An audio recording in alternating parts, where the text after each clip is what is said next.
আসসালামু আলাইকুম প্রিয় শিক্ষার্থীবৃন্দ, সবাই কেমন আছো? আশা করি তোমরা সবাই খুব ভালো আছো। তোমাদের সবাইকে লার্ন উইথ রাত্রি আক্তার লোপা ইউটিউব চ্যানেলে স্বাগতম। আমি রাত্রি। আজকে তোমাদের মাঝে আমি তৃতীয় শ্রেণীর প্রাথমিক গণিত বইয়ের ভগ্নাংশে বিয়োগ নিয়ে আলোচনা করব। এটি হচ্ছে আমাদের নবম অধ্যায়ে রয়েছে। আমরা এর আগে ভগ্নাংশের যোগ করেছিলাম। ভগ্নাংশের যোগ কীভাবে করতে হয় কিন্তু আমরা একটা সুন্দর একটা নিয়ম শিখেছিলাম।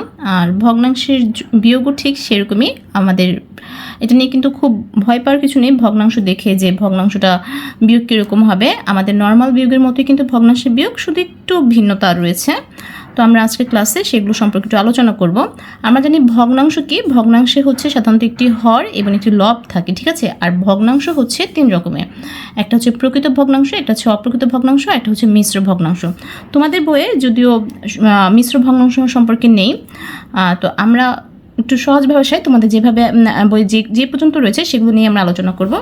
আচ্ছা দেখো, আমরা যদি একটু পড়ি, দেখো রেজার কাছে 5-এর 4 মিটার ফিতা আছে, মানে 5 ভাগের 4 ভাগ ফিতা আছে, ঠিক আছে। একটা ফিতাকে যদি 5টা ভাগ করি, সেই 5টা ভাগ থেকে সমান 5টা ভাগ করতে হবে। সেই সমান 5টা ভাগ থেকে যে 4 ভাগ যে ফিতা, সেই ভাগ ফিতাটা আছে হচ্ছে রেজার কাছে আছে। আর যে বাকি একটা ভাগ সেটা নেই। ধরো সে যদি 5 ভাগের 2 ভাগ মিটার ফিতা মিনাকে দেয়, সে যদি ওই 5 ভাগের 2 ভাগ ফিতা কি মিনাকে দিয়ে দেয়, তাহলে তার কত মিটার ফিতা থাকবে? এই জিনিসটা কী করতে হবে? এই জিনিসটা করতে হলে কিন্তু বিয়োগ করতে হবে। তাহলে আমরা বিয়োগটা কীভাবে করব? দেখো এখানে লেখা আছে 1 মিটার, না মানে পুরো ফিতাটা হচ্ছে ধরছে 1 মিটার, ঠিক আছে। এই 5 মিটার ফিতাটাকে 1 মিটার ধরে 5টা ভাগ করেছে সমানভাবে। এই অংশটা আছে হচ্ছে কার? রেজার আছে। আর এই 5 ভাগের 2 ভাগ কি করবে? সে মিনাকে দিয়ে দিবে, ঠিক আছে। তাহলে তার কাছে কত মিটার ফিতা বাকি থাকবে? আমরা এই অঙ্কটা অবশ্যই বিয়োগ করে করব। দেখো এখানে 5-এর 4 ও 5-এর 2-তে কয়টি? 5-এর 1 অংশ আছে, ঠিক আছে। 5-এর 4-এ 4টি এবং 5-এর 2-এ 2টি, 5-এর 1 অংশ আছে। আমরা এখন যদি বিয়োগ করি, দেখো ভগ্নাংশের বিয়োগের সময় যে আমরা জানি নিচেরটাকে বলা হয় হচ্ছে ভগ্নাংশের হর, আর উপরের সংখ্যাগুলো যে সংখ্যা থাকে সেগুলোকে বলা হয়ে থাকে লব। ভগ্নাংশের যোগের ক্ষেত্রেও যেমন ভগ্নাংশের হরটা দুটি হর কী হবে? সাধারণ হর হবে। ঠিক বিয়োগের ক্ষেত্রেও এই যে দেখো এখানেও কিন্তু হর 5 এবং এখানেও হর 5, এই দুইটা 5ই হচ্ছে সাধারণ হর থাকবে। আমরা যদি বিয়োগ করি, আমরা এভাবে সাধারণ হর হিসেবে 5 লিখবো। আর লবগুলো হচ্ছে যেগুলো থাকবে সেগুলো থেকে বিয়োগ হবে। লব আছে 4 থেকে আমরা কি করব? 2 বিয়োগ দিয়ে দিব, ঠিক আছে। তাহলে আমরা এখানে 5 আর এখানে 4 থেকে 2 গেলে হবে 2। তাহলে আমরা বুঝলাম যে ভগ্নাংশের বিয়োগের ক্ষেত্রে হর হবে হচ্ছে, হরগুলো হবে হচ্ছে সাধারণ হর, আর বিয়োজনের লব থেকে বিয়োজের লব বিয়োগ করে বিয়োগফলের লব পাওয়া যায়, ঠিক আছে। তাহলে আমরা বিয়োগফলের লব পেয়ে গেলাম। আশা করি তোমরা বুঝতে পেরেছো। আবার দেখো এখানে লেখা আছে কিভাবে বিয়োগ করা হয়েছে। 1 বিয়োগ 3, 4-এর 3, ঠিক আছে, সমান সমান 4-এর 1 হচ্ছে। কিন্তু আমরা কিভাবে করতে পারি এই জিনিসটা? দেখো 1 মানে হচ্ছে, আমরা আগে চিন্তা করব, দেখো এখানে কিন্তু লব দেয়া নেই, কিন্তু এখানে হর দেয়া নেই। এখন এই যে দেখো এখানে হর কত আছে? 4। আমরা কিন্তু দুইটার হর একই রকম করে ফেলবো, তাহলে কি আমাদের বিয়োগ করতে সুবিধা হবে। 2 হর যদি 1 হয় তাহলে আমাদের বিয়োগ করতে সুবিধা হয়। তাহলে 4 যেহেতু আছে, আমরা এই পাশেও কিন্তু 4 লিখব। যদি আমরা 4 লিখি তাহলে হর 4 লিখলে উপরে লবও 4 লিখতে হবে। 1 সমান সমান তাহলে আমরা লিখতে পারি 4 ভাগ 4। আমরা যদি হর থাকতো 5 তাহলে আমরা লিখতাম হচ্ছে 5/5। হর থাকতো 10 তাহলে 10/10। মানে এই যে এটা যদি একই সমান লব আমরা হর করি তাহলে তার মান কিন্তু 1 হবে। হর এবং লবের মান যখন একই হবে তখন তার মান কি 1 হবে। তাহলে এই 1কে আমরা এই হরের উপর ভিত্তি করে 4 লিখতে পারি, ঠিক আছে। তাহলে আমরা পাই হচ্ছে 4/4 বিয়োগ 4/3 সমান সমান হচ্ছে 4-এর 1 অংশ। সাধারণ হর 4 হয়েছে, 4 থেকে 3 বিয়োগ করলে 1 হয়েছে, ঠিক আছে। এখন দেখো সমহর বিশিষ্ট ভগ্নাংশ বিয়োগের ক্ষেত্রে, মানে হর যদি সমান হয় তাহলে বিয়োগফলের হর হবে ভগ্নাংশ দুটি সাধারণ হর। এই ক্ষেত্রে হচ্ছে সমহর, মানে হর সমান হলে তাহলে ভগ্নাংশের হর হবে সাধারণ হর এবং বিয়োজনের লব থেকে বিয়োজের লব বিয়োগ করে বিয়োগফলের লব পাওয়া যায়।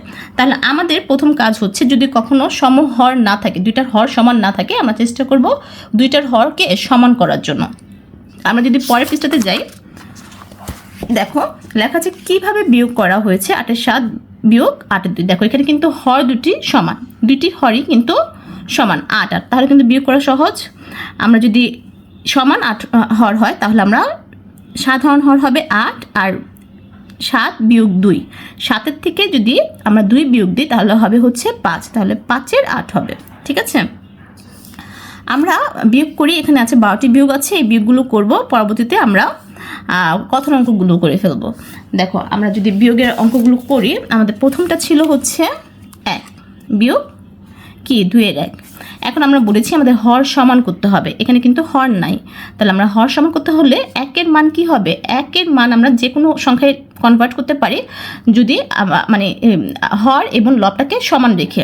তাহলে আমাদের কিন্তু হরটাকে সমহর করতে হবে, তাহলে 2 রাখতে হবে হরটাকে, তাহলে আমরা এই 1-এর মানটাকে হরও 2 এবং লবও 2 লিখে দেব, বিয়োগ 2/1। এবার কিন্তু সমান হর হয়ে গেছে, তাই আমরা সাধারণ হর হবে 2 এবং 2 থেকে 1 বিয়োগ দিয়েছি। এবার 2 থেকে 1 বিয়োগ দিলে হয় 1, আর নিচে তো 2 আছে, তাহলে উত্তর কি হলো, বিয়োগফল হবে হচ্ছে 2/1। এবার দেখো এটাতে কিন্তু 3-এর 2 বিয়োগ 3-এর 1, এখানে কিন্তু সমহরই আছে, আমাদের আর কিছু করতে হবে না, সমহর যেহেতু আছে সাধারণ হর হবে 3। এবার বিয়োজনের লব থেকে বিয়োজের লব বিয়োগ দিব, 2 বিয়োগ 1 3-এর 1, উত্তর বিয়োগফল 3-এর 1। 3 নাম্বারও কিন্তু সমহর আছে, সমহর থাকলে তো আমাদের চিন্তার বিষয় নেই, সমহর থাকলে আমরা সাধারণ হর 4 লিখে দিব, মানে যেটা থাকবে সেটাই সাধারণ হর লিখবো, তারপর 3 বিয়োগ 1 সাধারণ বিয়োগের মতো করে লবগুলো বিয়োগ করে দেব, তাহলে 2-এর 4। এবার দেখো একটা আমরা কিন্তু 4-এর 2 লিখতে পারি, কিন্তু আমরা কি করব, সবসময় ভগ্নাংশের উত্তর সবসময় কি করব, লঘিষ্ঠ আকারে প্রকাশ করব, মানে ছোট আকারে প্রকাশ করব, যদি ছোট করা যায়। ছোট আকারে প্রকাশ করার নিয়ম কি, যে 2টি লব এবং হরকে একই সংখ্যাতে ভাগ করা যদি যায় এবং ভাগশেষ যদি না থাকে তাহলে আমরা ভাগ করে ফেলবো। এখন দেখো এখানে লব আছে 2 এবং হর আছে 4, তাহলে আমরা কিন্তু এটাকে ছোট করা যাবে, কারণ এই লবকে যদি 2 দিয়ে ভাগ করি তাহলে 2 1 হবে, এবং এই হরকে যদি 2 দিয়ে ভাগ করি একই সংখ্যা দিয়ে ভাগ করতে হবে, তাহলে হবে হচ্ছে 4 2 2, নিচে হবে 2, তাহলে আমরা ছোট করতে পারলে ছোট করে ফেলবো। আমাদের ভগ্নাংশ উত্তর সবসময় লঘিষ্ঠ আকারে প্রকাশ করতে হবে, এটাই নিয়ম। তাহলে কি করতে হবে, করলাম 2কে 2 দিয়ে ভাগ করে 1 লিখলাম, 4কে 2 দিয়ে ভাগ করে 2 লিখলাম, 4কে 2 দিয়ে ভাগ করে 4 2 2, সরি 2 2 4, তা 2 লিখলাম, উত্তর বিয়োগফল হাফ। আশা করি বুঝতে পেরেছো। এবার দেখো এবার কিন্তু সমহর নেই, কিন্তু এটার মান দিয়েছে, প্রথমটার মান হচ্ছে 1 মানে হচ্ছে হর এবং লব একই সংখ্যায় আমরা লিখতে পারবো, তাহলে আমাদের হর সমহর বানানোর জন্য 5 লিখতে হবে, তাহলে আমরা 5 লিখলাম, এবং লব তো 5ই লিখতে হবে, তাহলে এই দুটার মান কিন্তু ভাগ করলে একই হবে। দেখো 5কে 5 দিয়ে ভাগ করলে 1 হয়। এবার বিয়োগ না যেটা ছিল সেটা আমরা এখন সমহর করে ফেলেছি, তাহলে সাধারণ হর হবে 5 থেকে বিয়োগ 1 দিলাম, তাহলে কত হলো 4। এবার দেখো এটাকে কিন্তু লঘিষ্ঠ আর করা যায় না, কারণ 4কে আমরা 2 দিয়ে ভাগ করা যাবে 2 হবে, কিন্তু 5 কিন্তু 2 দিয়ে ভাগ করা যায় না, তাহলে আমরা এটাকে লঘিষ্ঠ আকারে প্রকাশ করা যাবে না, এটাই হচ্ছে লঘিষ্ঠ এটাই সবচেয়ে ছোট, তাহলে হচ্ছে বিয়োগফল হবে 5-এর 4।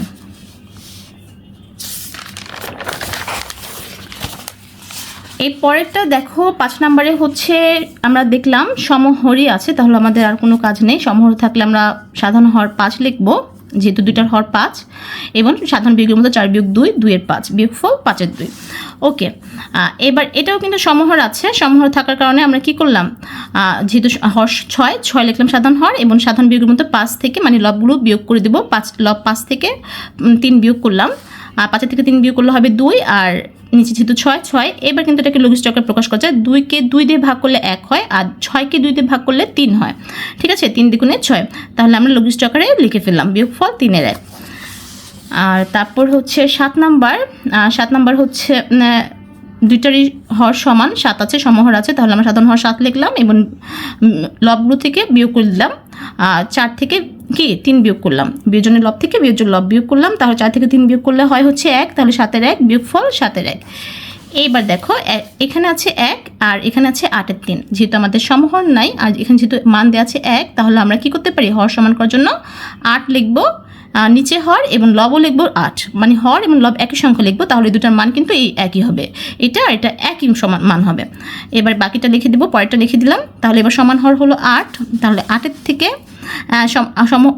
সমহর লিখলাম 8, এবং 8-এর থেকে 3 বিয়োগ করলে হবে 5, তাহলে কি হলো 8-এর 5, বিয়োগফল 8-এর 5।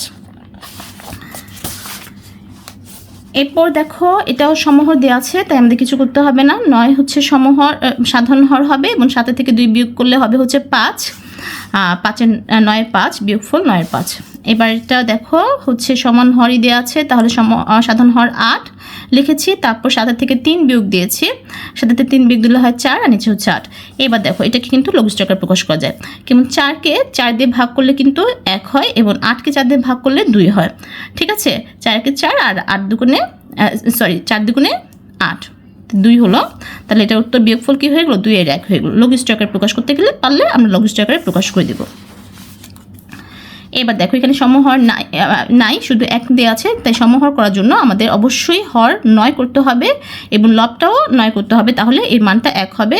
বিয়োগ 9 4। এবার সাধারণ বিয়োগের মতো বিয়োগ করে দেব, হর তো অবশ্যই 9 থাকবে এবং উপরে যে লবগুলো সাধারণ বিয়োগের মতোই বিয়োগ হবে। 9 বিয়োগ 4, 9 থেকে 4 বিয়োগ দিলে হয় 5, তাহলে 9 5 হবে বিয়োগফল। তারপর এটা হচ্ছে সমহর দেয়াই আছে, তাহলে আমাদের হবে 9 সাধারণ হর এবং 8 থেকে 2 বিয়োগ করলে হবে 6, 6 আর 9 হচ্ছে। এটা কিন্তু লঘিষ্ঠ আকারে প্রকাশ করা যায়। আমরা যদি 3 দিয়ে ভাগ করি 6কে, কি হবে, 3কে 6 দিয়ে ভাগ করলে হবে 3 দুগুণে 6, তাহলে আমরা উপরে 2 লিখলাম এবং 9কে 3 দিয়ে ভাগ করলে হবে 3 3 9, মানে নিচে 3 লিখলাম, তাহলে 3 এর 2 হবে বিয়োগফল। আশা করছি তোমরা এগুলো বুঝতে পেরেছো। এবার দেখো আমাদের হচ্ছে 3 একটা অঙ্ক দেওয়া আছে, লেখা আছে হচ্ছে সিফাত একটি বাগানে 9 5 অংশে ফুলের চারা লাগিয়েছে, মনি ও 9 4 অংশে ফুলের চারা লাগিয়েছে। কে বেশি অংশে ফুলের চারা লাগিয়েছে, কত বেশি লাগিয়েছে?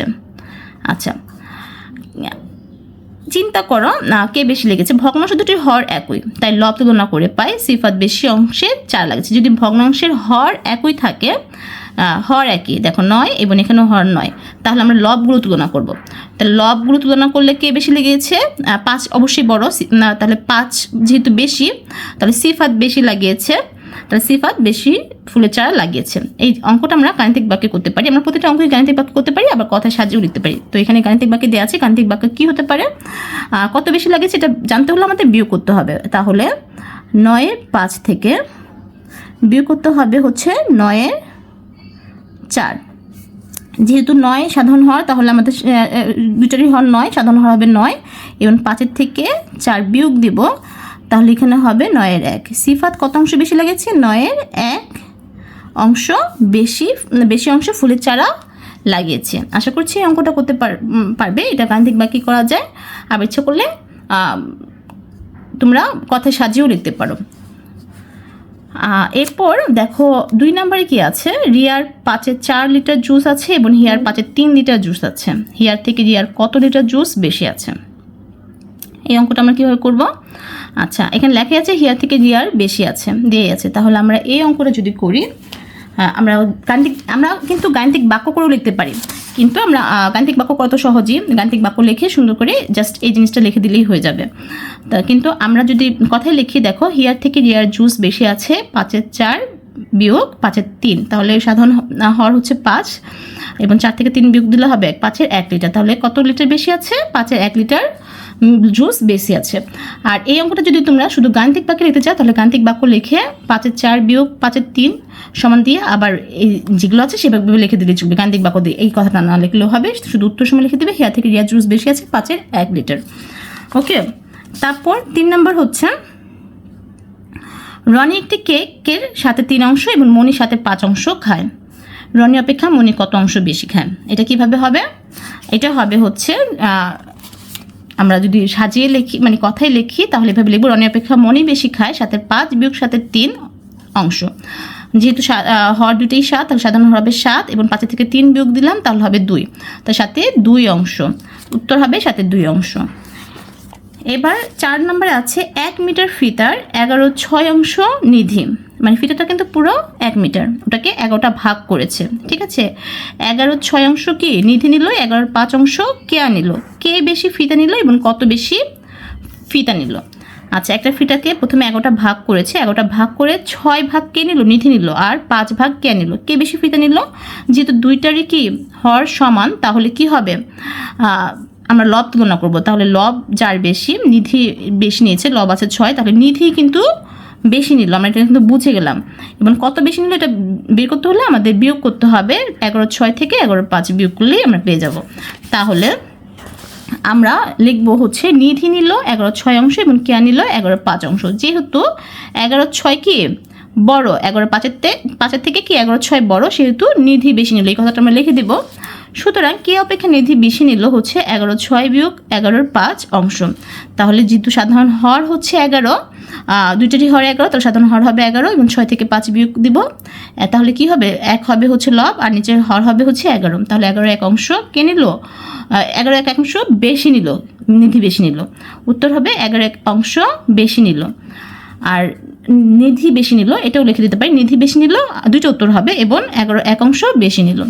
তো আশা করি তোমরা বুঝতে পেরেছো অঙ্কগুলো। তো কেমন লেগেছে তোমাদের অবশ্যই আমাকে কমেন্টস করে জানাবে, ভালো লাগলে বন্ধুদের সাথে শেয়ার করবে, আর আমার চ্যানেল নতুন হতে থাকলে সাবস্ক্রাইব করতে ভুলবে না। সবাই ভালো থাকো, সুস্থ থাকো, আল্লাহ হাফেজ।